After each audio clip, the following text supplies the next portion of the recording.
The air was still, save for the rhythmic creak-creak of old Tom Brown's massive oak rocker.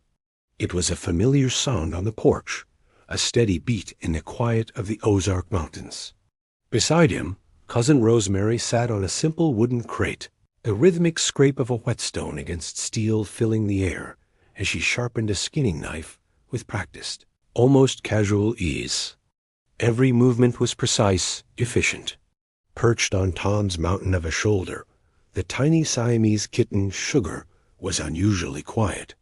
Her brilliant blue eyes were locked on the stranger sitting across from them, her whole body tense with observation. He was a lean man, an odd sight for three brothers. He wore a black frock coat that had clearly seen better days, the fabric worn thin in places.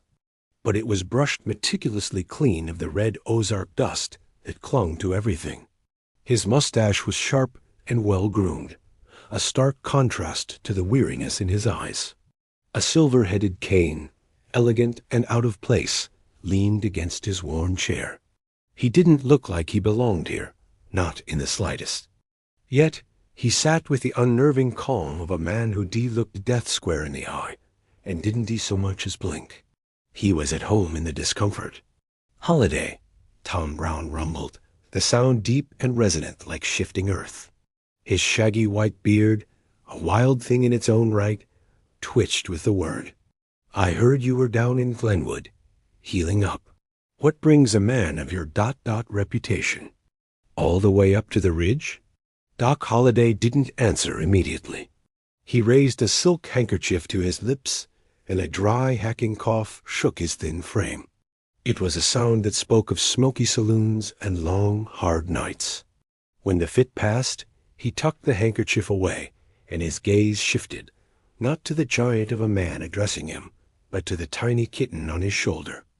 "I heard a rumor, Mr. Brown," he said, his voice raspy but clear. "They say there is a sentinel on this porch who can see a man's soul before he even speaks his name. In my line of work, that's a creature worth meeting." Sugar, as if understanding she was the topic of conversation, let out a low, vibration-heavy Siamese chirp. It wasn't a growl. There was no aggression in it. She didn't puff up her fur or hiss. She just hopped down with surprising grace from Tom's shoulder, her paws making soft thuds on the dusty porch floorboards. She walked directly across the space separating them, a deliberate and confident stride, and rubbed her cheek against Doc's polished leather boot.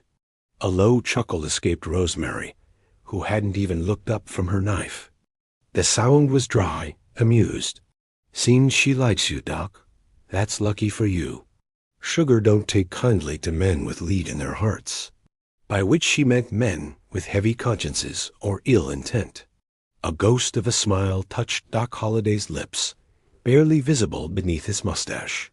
He leaned back in his chair, the tension in his shoulders seeming to ease just a fraction. "I've spent my life surrounded by giants and outlaws, madam," he said, his tired eyes sweeping from Rosemary to the towering figure of Tom Brown. "But I've never seen a man as big as Tom, or a cat as small as—" Sugar held a whole mountain together so well. He seemed genuinely impressed, a rare thing for a man who had seen so much of the world's grit and grandeur. "We keep the peace, Doc," Tom said simply, his voice a gentle thunder.